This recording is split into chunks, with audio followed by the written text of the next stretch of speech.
Hello, salut à tous, bienvenue sur ma chaîne YouTube. Mon nom est Gabriel Mbenda, je suis ingénieur de formation, mais là aujourd'hui on n'est pas là pour parler de moi.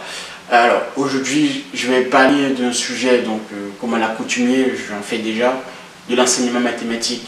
Donc si c'est pour vous la toute première fois d'être sur cette chaîne, sachez que cette chaîne est là pour promouvoir l'enseignement des mathématiques, parce que force est de constater que avec l'enseignement de plus en plus prégnant des sciences sociales, le wokisme, etc., la disparition de l'enseignement mathématique est un fait, et plus on va avancer dans le temps, dans les années à venir, je peux vous garantir qu'il n'y aura quasiment plus d'enseignement mathématique, que ce soit au lycée ou en classe préparatoire scientifique, voire quasiment à l'université, etc.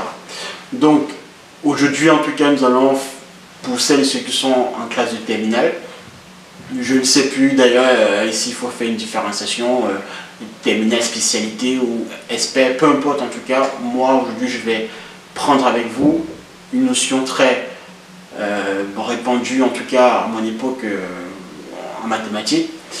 On va essayer de trouver des notions et des astuces qui vont vous permettre de pouvoir vous faciliter la résolution des exercices. Ce sera sur les nombres complexes. Donc je disais que nous allons voir un exercice sur les nombres complexes. Je vais vous montrer quelques petites astuces qui vont vous permettre d'être excellent dans ce genre d'exercice. Je vous donne rendez-vous de l'autre côté de la vidéo en partageant mon écran, et c'est parti. Donc je disais en introduction que nous allons voir un exercice assez très classique, très connu. C'est vraiment la base de ce qu'il faut savoir dans la notion des nombres complexes, avec le wokisme entre autres, et également la division spectaculaire du travail. Ces notions disparaissent avec le temps, et aujourd'hui je crois qu'il y a deux spécialités, deux filières mathématiques pour les classes de terminale, mathématiques spécialité et SP, j'en sais plus, enfin bref. Aujourd'hui en tout cas, force est de constater que cette notion n'est toujours pas bien assimilée, notamment sur les deux questions que nous allons voir ici. Premièrement, donc la première question et cette deuxième question. Ici, qu'est-ce que nous avons? Nous avons un nombre complexe, grand Z, d'accord, qui est défini comme étant un autre nombre complexe, petit z plus 2i au numérateur, et en dessous, petit z moins 1. On nous définit également petit z sous sa forme algébrique. Donc la formule algébrique, c'est celle-ci avec x plus y. X étant la partie réelle de petit z et y sa partie imaginaire. On nous donne également une condition sur le couple xy, donc x ici est différent de 1 et y ici différent de 0. La question qui nous est posée, c'est celle-ci. Quel est l'ensemble des points d'affixe, donc petit z, tel que grand Z soit un nombre réel? Et en dessous, voilà, on veut l'ensemble des points en question qu'il faudrait qui permettent de justifier que grand Z soit un imaginaire pur. Ok, ça c'est vraiment la base. J'ai fait un petit récapitulatif, mais comme je le disais, je suis encore très vraiment parfois agacé, mais bon, après c'est la société qui veut ça. Aujourd'hui, toute logique et toute pensée est en train de s'en aller. Donc ici, on va continuer déjà par un petit rappel de ce que c'est qu'un nombre complexe. Et je vais voir avec vous tout simplement déjà à la base, de manière très simple. Ici, donc si je définis grand Z tel que A plus BI, avec le couple AB appartenant à R carré, d'accord, donc l'ensemble des nombres R, donc R fois R, ok, R étant donc l'ensemble des nombres R. Ici, A, c'est tout simplement ce qu'on appelle la partie réelle de grand Z, ok, et B, c'est la partie imaginaire de grand Z. Si, pour revenir à l'exercice, si grand Z est un nombre réel, sachant que je définis ici grand Z tel que A plus BI, avec donc A sa partie réelle et B sa partie imaginaire. Si donc Z appartient à R, qu'est-ce qu'il faudrait? Cela implique que, tout simplement que sa partie imaginaire, donc ici B, donc B partie imaginaire de grand Z égale à 0. Ok? Par contre, si ça, ce qu'on vient de voir ici, donc cette condition-ci, c'est cette condition qui remplit la première question pour que grand Z soit un nombre réel. Pour que grand Z, je précise bien, pour que grand Z soit un nombre réel, il faudrait que sa partie imaginaire, ici B, égale à 0. Par contre, pour que grand Z soit un imaginaire pur, cette fois-ci, il faudrait que, donc si grand Z appartient à I, R, d'ailleurs, voilà, I, R, il faudrait que sa partie, cette fois-ci, réelle, donc ici, A, soit égale à 0. Ça, c'est ce que on va voir pour le cas de la seconde question. Pour le restons à la première question et essayons d'aller trouver donc cette partie imaginaire qui nous intéresse. Ok?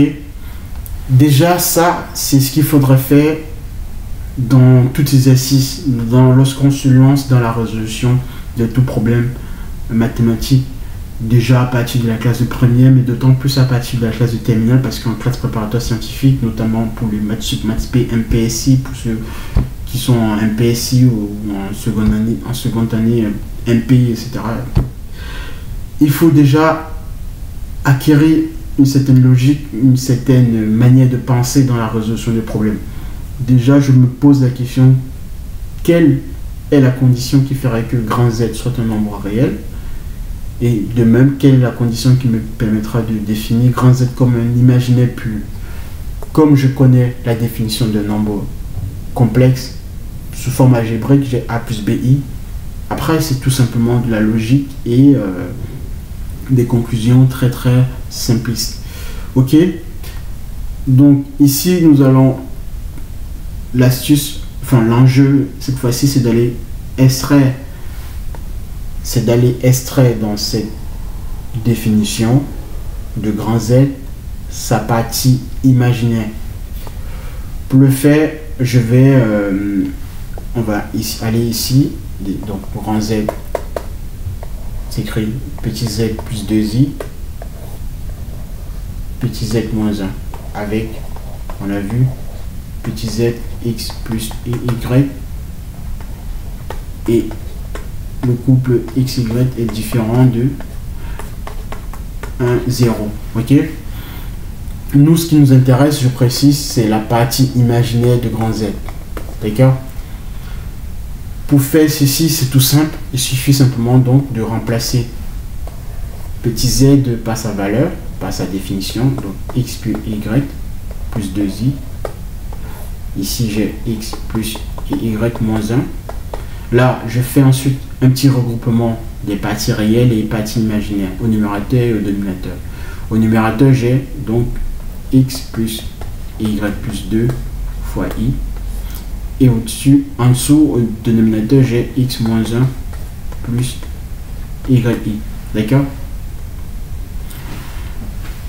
Après, ce qu'il faudrait faire, c'est conjuguer le numérateur et le dénominateur par le conjugué du dénominateur. C'est-à-dire que ici, je vais multiplier au numérateur et au dénominateur par le conjugué de ce nombre complexe qui se trouve ici au dénominateur. Le conjugué de x moins 1. Donc, petite astuce. Si un nombre complexe s'écrit a plus bi, son conjugué, c'est tout simplement a moins bi. Ok? Donc ici, le conjugué de x moins 1 plus yi, c'est x moins 1 moins yi. Et donc, pour ne pas modifier l'égalité, je recopie tout simplement la même quantité au numérateur. Donc, x moins 1 moins yi. Ok? C'est tout en fait. Après, donc, qu'est-ce que je fais ici vu que au dénominateur, j'ai un nombre complexe fois son conjugué là, ici, j'aurai tout simplement le module au carré de ce nombre complexe. Donc, x moins 1, le tout au carré plus y carré. D'accord? Et après, pour le numérateur, ça reste du développement à faire. Mais n'oublions pas, ce qui nous intéresse, c'est cette partie imaginaire. D'accord? Donc, je ne vais pas m'amuser à tout développer le numérateur pour extraire de manière extensible et exacte le nombre complexe z, mais ce qui m'intéresse, c'est uniquement sa partie imaginaire. Pour le faire, il faudrait tout simplement ici aller chercher, on va aller chercher uniquement les parties où se trouve le nombre i imaginaire. C'est-à-dire que je vais prendre des développements ici qui contiennent le nombre imaginaire i. Donc par exemple x fois moins yi et après y plus 2i fois i multiplié par x moins 1. Donc ici nous avons la partie imaginaire de grand Z qui vaut ici moins. Alors donc déjà je recopie le dénominateur, donc 1 sur x moins 1 le tout au carré plus y carré comme vu. Et là ici à l'intérieur je vais mettre donc le développement uniquement qui contient la partie imaginaire i. Donc x fois moins y, donc moins x fois i, et après plus y plus 2 fois x moins 1. D'accord? Voici donc la partie imaginaire de grand Z, bien sûr avec la condition sur le couple x, y différent de 1, 0. C'est cette condition qui me permet d'être serein et de m'assurer que ce dénominateur-ci est différent de 0, puisque effectivement x est différent de 1, donc x moins 1 est différent de 0, d'accord?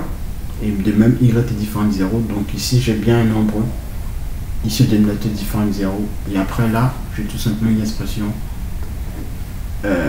obtenue à partir du développement ici uniquement sur les parties imaginaires. Bah c'est terminé parce qu'effectivement on vient de, pour que grand Z soit un nombre réel, il faudrait que sa partie imaginaire grand Z soit égale à 0. Et ici nous avons, donc ici nous venons de trouver cette partie imaginaire. Il suffit donc de dire que grand Z est réel. Cela implique que sa partie imaginaire égale à 0, c'est-à-dire 1 sur x moins 1 le tout au carré plus y carré sur moins xy, juste pour m'assurer que j'ai bien la bonne quantité, plus y plus 2 x moins 1 égale à 0. Or, le couple xy étant différent de 1, 0, je conclus donc que moins xy plus, donc ceci, y plus 2, x moins 1 égale à 0. D'accord? Et là, c'est tout simple, c'est juste un développement assez très basique. Moins xy ici, plus yx, moins y plus 2x, moins 2 égale à 0. Ça et ça vaut 0. Et là, j'ai tout simplement ici, y moins 2x plus 2 égale à 0. Ok? Ceci, je reconnais en cette expression une équation de droite dans le plan. Et pour répondre à la première question, pour que grand Z soit un nombre réel, il faudrait que la fixe, donc Z, soit composée des points du plan appartenant à l'équation de droite y moins 2x plus 2 égale à 0. Donc ceci termine la résolution de la première question. Après on peut faire la deuxième question, mais bon, je pense que vous avez compris la méthodologie. Ici dans la deuxième question, on revient ici pour Cette fois-ci, au lieu d'aller chercher des développements un i, donc contenant l'imaginaire i carré égale à moins 1, nous allons prendre uniquement les autres développements où n'apparaissent pas le nombre i. C'est-à-dire que, bon, on va le faire, faisons-le tout simplement. Donc la partie réelle de grand Z, de même, c'est x moins 1 le tout au carré plus y carré. Cette fois-ci, ici, je vais prendre que des développements où n'apparaissent pas le nombre i. Donc je vais avoir x fois x moins 1. D'accord. Après, je vais avoir ici y plus 2 fois i fois moins y fois i. Sachant que i carré égale à moins 1, ça va pouvoir donc disparaître. Donc j'aurai ici donc plus y plus 2 fois i fois moins y fois i. Ok. Donc petite simplification, ici j'ai plus y plus 2 y moins i carré, d'accord. Vu que i carré égale à moins 1, donc moins i carré égale à 1, au final nous avons comme partie réelle de grand Z cette expression.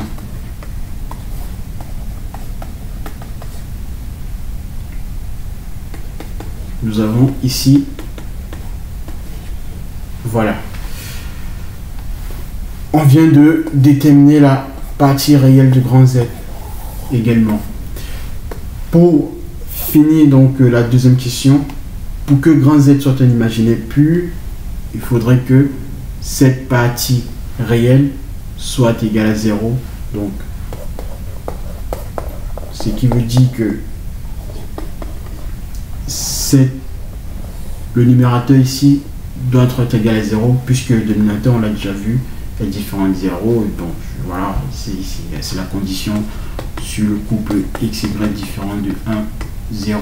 Ok, donc ici j'ai x fois x moins 1 facteur plus y plus 2 égale à 0. Petit développement, ici on a x carré moins x plus y carré plus 2y égale à 0. Je ne sais pas si aujourd'hui dans le programme de spécialité ou d'ailleurs de maths expert, cette partie du coup est vue, mais ici on peut reconnaître la forme d'une équation de cercle avec, on va trouver donc les éléments nécessaires, le centre et le rayon. Donc ici j'ai x carré plus, je fais un petit regroupement, x carré plus y carré moins x plus 2y égale à 0. D'accord. Pour déterminer en fait, donc je précise, hein, ça c'est une équation de cercle. On va déterminer les coordonnées du centre et le rayon. Pour le faire, il suffit de faire un petit développement en produit remarquable en regroupant les x et les y de part et d'autre. C'est-à-dire que ici on va regrouper d'abord les x, donc x carré moins x, et après de l'autre côté y carré plus 2y égale à 0. Là, ça me donne x moins 1 demi. Je fais un petit développement pour retrouver en fait cette partie de x carré moins x, ici moins 1 quart. Ok. Ici j'ai y plus 1 au carré moins 1 égale à 0. Ok. Donc pour terminer cette partie, j'aurai ici en fait tout simplement x moins 1 demi au carré plus y plus 1 le tout au carré 1 quart plus 1, ce qui me donne ici 5 quarts, ou si on veut encore plus précis, racine de 5 sur 2 le tout au carré. Donc j'ai bien ici l'équation d'un cercle. L'équation d'un cercle avec comme condition le centre qui a pour coordonnées 1/2 moins 1 et le rayon racine de 5 sur 2. D'accord? Pour répondre à notre question, déterminer l'ensemble des points d'affixe Z tels que grand Z soit un imaginaire pur. Ce sont les points Z donc d'affixe Z ayant la condition pour laquelle les points appartiennent à un cercle de centre 1/2 moins 1 et de rayon 5 racine de 5 sur 2. J'espère que j'ai été assez très clair dans mes explications. N'hésitez d'ailleurs pas à mettre en commentaire en dessous de la vidéo vos éventuelles remarques ou incompréhensions. Je me ferai un bien plaisir d'y répondre. Sur ce, moi je vous dis à la prochaine. N'hésitez pas aussi, n'oubliez pas surtout à vous abonner pour les prochaines vidéos. Et je vous dis bonne continuation et très bon exercice. Salut!